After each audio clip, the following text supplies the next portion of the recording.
Amados hermanos, bendiciones, que el Eterno les bendiga enormemente según sus riquezas en gloria. Hoy vamos a compartir la palabra en el libro de los Hechos, capítulo 17, verso 16.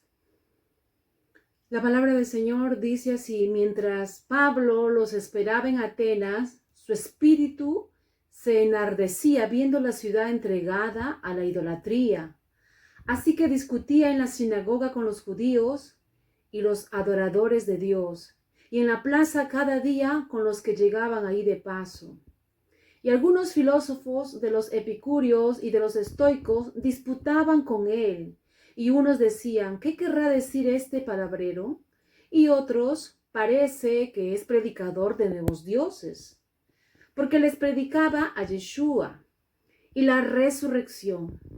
Y tomándole, le trajeron al Areópago diciendo: ¿podremos saber qué es esta nueva enseñanza de que hablas? Pues traes a nuestros oídos cosas sorprendentes.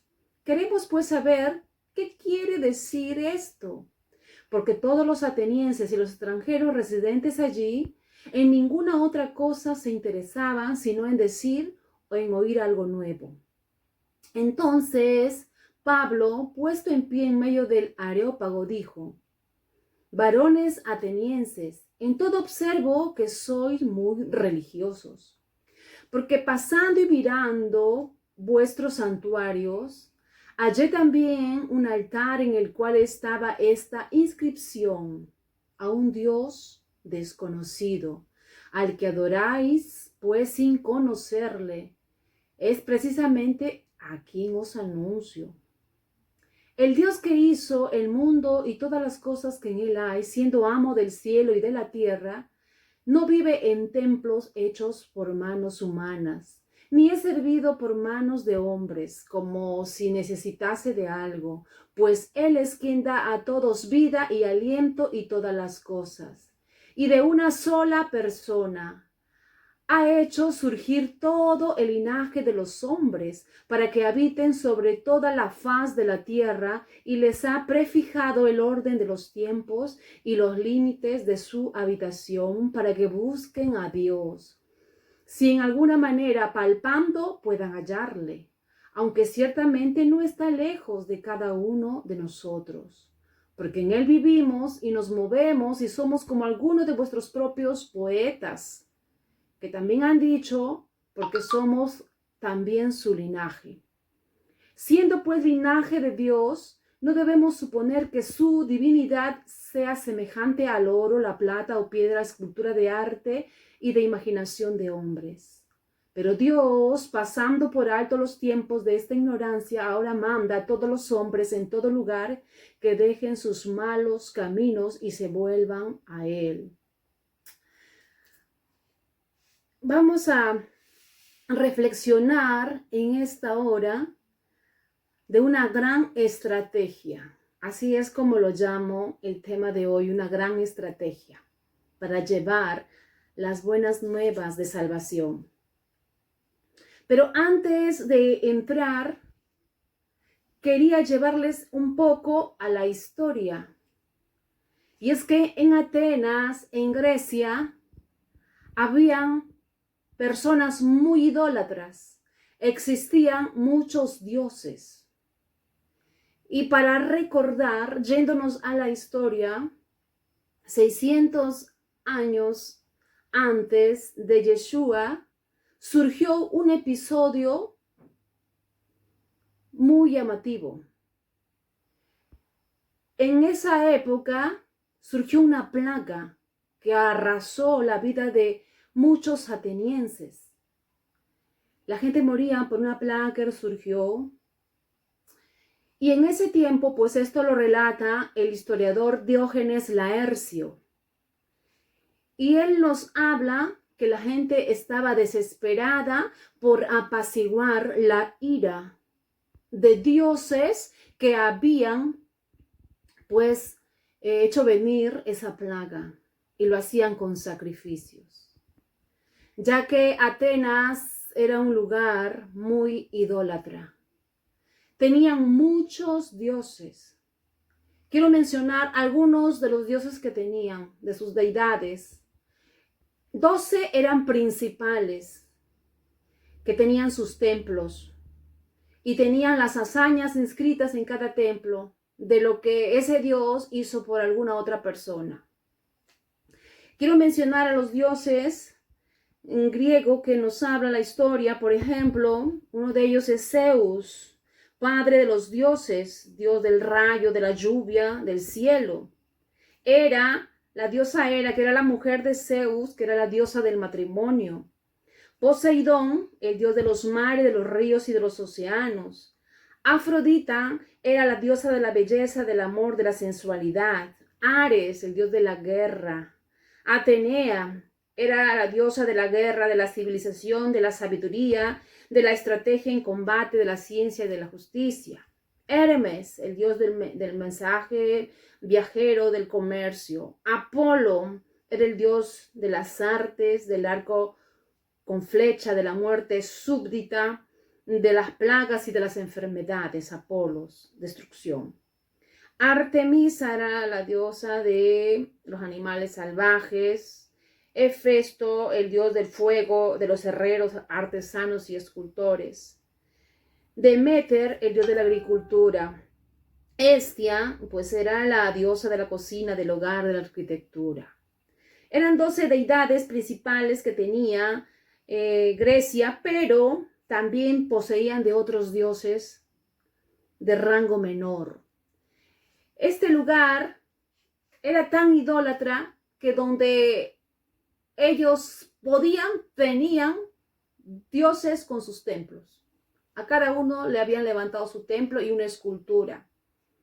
Se supone que habían más de 1000 dioses, pero los que le he mencionado son los principales. ¿Y qué pasaba? En este tiempo, en esta época, como surgió esta plaga, hubo muchos filósofos y uno de ellos era Epiménides. Epiménides era un filósofo, un hombre que ayudó a los atenienses a renovar, restaurar su cultura. ¿Y qué hizo él? Les dio un consejo. Usó su sabiduría y les dio un consejo, les dijo qué hacer. Les dijo, vamos a llevar al Areópago a un conjunto de ovejas. Y allí vamos luego a soltarlas.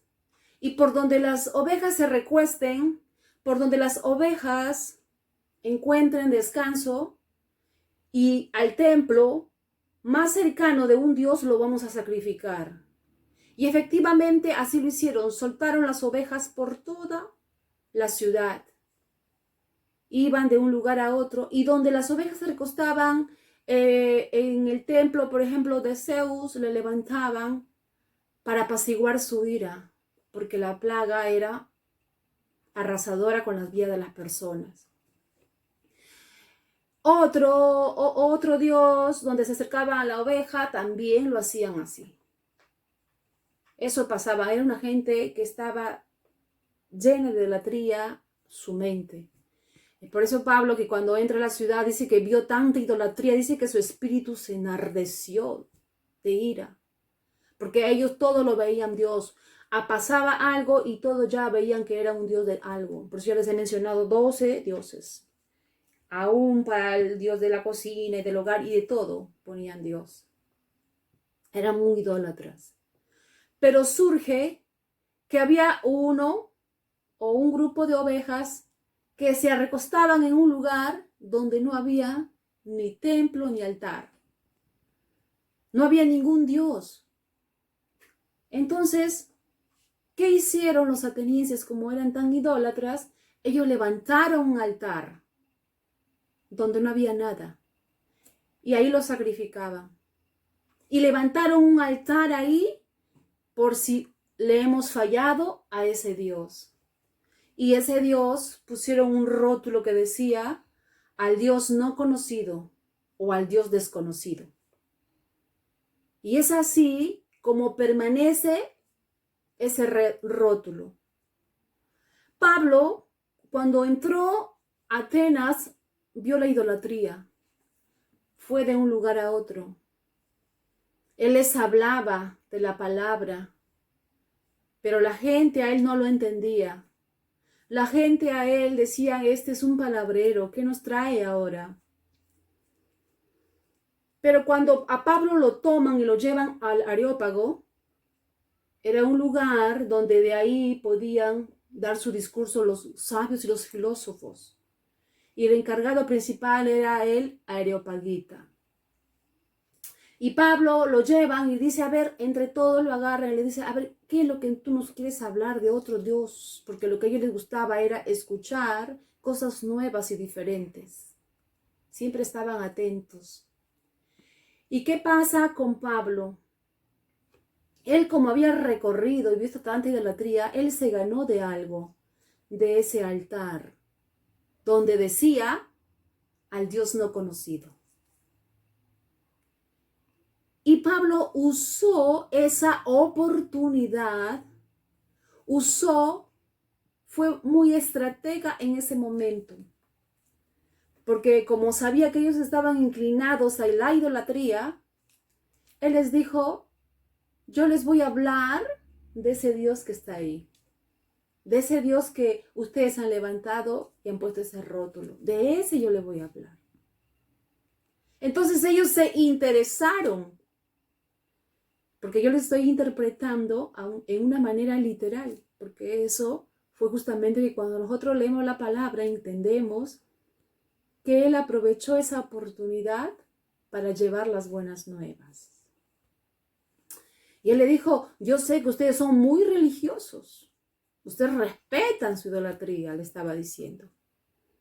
Yo he estado mirando todo y he hallado un rótulo y yo les vengo a hablar precisamente de ese Dios que está ahí. Y comenzó a hablar el discurso grande. Y comenzó a hablarles de Dios. Y les dijo, mire, yo voy a anunciar algo que ustedes no saben.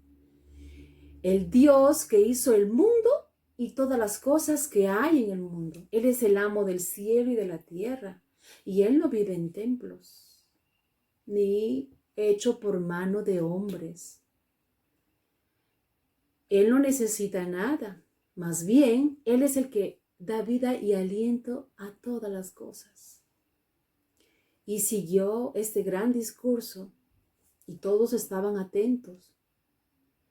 Y saben que de una persona ha hecho surgir todo el linaje de los hombres, para que de ahí habite sobre la faz de la tierra. Y les ha dado órdenes de tiempos y límites, mientras el hombre vive en la tierra, para que busquen a Dios, para que de alguna manera que lo busquen, lo encuentren. Y Él no está lejos de vosotros, Él está cerca.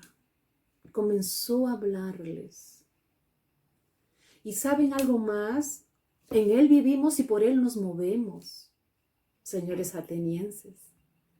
Y somos como algunos de vuestros propios poetas. Les estaba ahora entrando más adentro de su estrategia. Miren lo que les dice.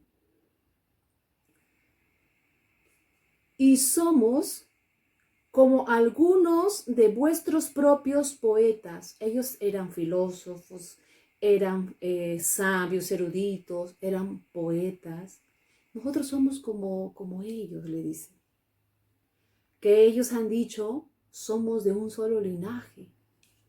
Y yo les digo a ustedes que sí somos de un linaje, pero el de Dios. Y les aseguro que su divinidad no tiene nada que ver con el oro y la plata, o piedra o escultura de arte o imaginación de hombres. Miren la manera como él iba entrando y les estaba hablando con lo que ellos miraban, con lo que ellos inclinaban su corazón hacia algo. Pero ¿saben qué? Pero Dios, pasando por alto los tiempos por la ignorancia, ahora manda que todos los hombres, a todos los hombres en todo lugar, dejen sus malos caminos y se vuelvan a Él. O sea, Él puede perdonar todo lo que ustedes han hecho. Estaba entrando con palabras persuasivas. Ellos estaban atentos. Por cuanto ha establecido un día que también ustedes van a ser juzgados, y toda la humanidad va a ser juzgado con justicia, por medio de un hombre, y hablaba de Yeshua, a quien designó a él ofreciendo solamente declaración a todos al resucitarlo de entre los muertos. Cuando él mencionó la resurrección, todos comenzaron a reírse, porque eso ya no entraba. Todo estaba bien, ellos estaban escuchando las palabras, pero cuando habló de la resurrección, ellos comenzaron a reírse y ya te vamos a oír acerca de eso en otro momento. Lo dejaron. Y Pablo salió de ellos. Pero ¿saben algo que se puede rescatar de esto? Dice la palabra en el versículo 34, que algunos creyeron juntándose con Pablo. ¿Y quiénes estaban en ese grupo? Uno de los principales era Dionisio, el Areopagita, el que dirigía el Areópago, el que dirigía los discursos. Era un hombre muy intelectual, con un dialecto para llevar el mensaje, el conocimiento a los hombres. También habla de una mujer Dámaris, que debería de ser importante en ese lugar, por eso lo menciona la palabra, y otros con ellos. Usó estrategias sencillas. Siempre era un hombre que andaba bajo la guianza, la iluminación del Espíritu Santo.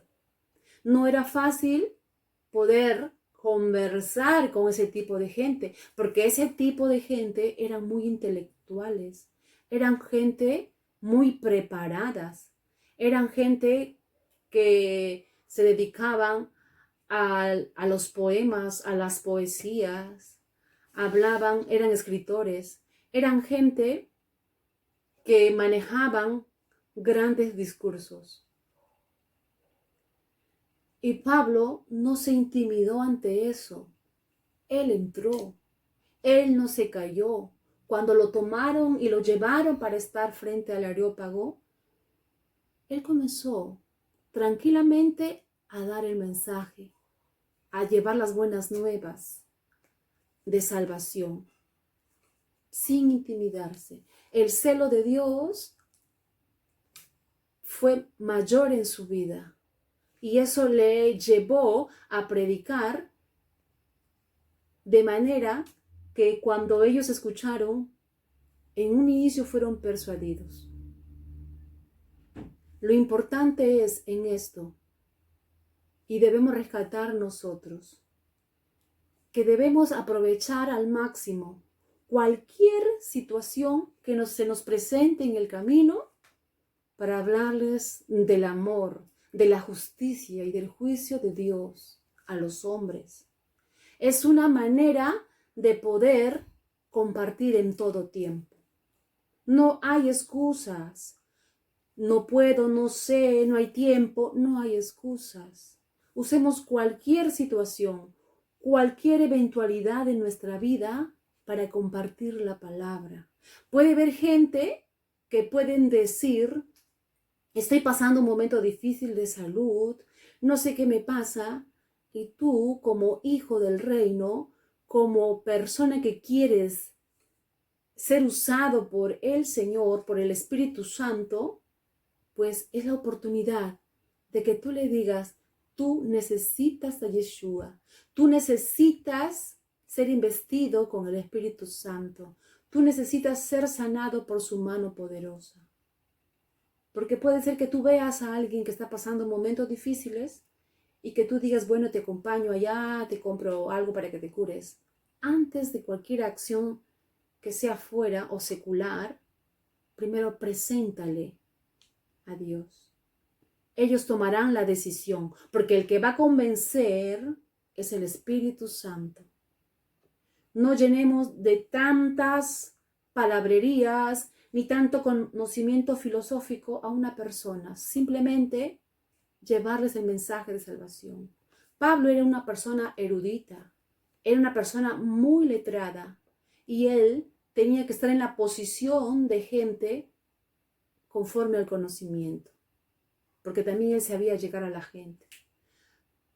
Pedro tenía sus confrontaciones con él y llegó un momento ya a decir, pues Pablo conoce tanto que realmente hay que entenderlo, hay que saber entenderlo, porque él fue preparado de una manera muy específica, muy preparado. Sus padres pudieron llevarlos a una escuela donde se formó de una manera que solamente lo podían hacer la gente que tenía muchos recursos. Pablo usó este discurso de esta manera. No necesitas usar lenguajes tan altos ni usar palabras tan sofisticadas, pero sí puedes usar el momento menos pensado, usar cualquier circunstancia para llevar el mensaje de salvación a alguien que lo necesita.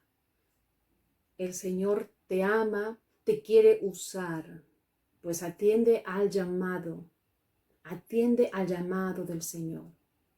Estamos en tiempos cruciales, tiempos de determinación. Levántate, el Ruach HaKodesh, el Espíritu Santo estará contigo. Él solamente quiere usar la vida de sus hijos. Bendiciones. Que el Señor les bendiga. Shalom.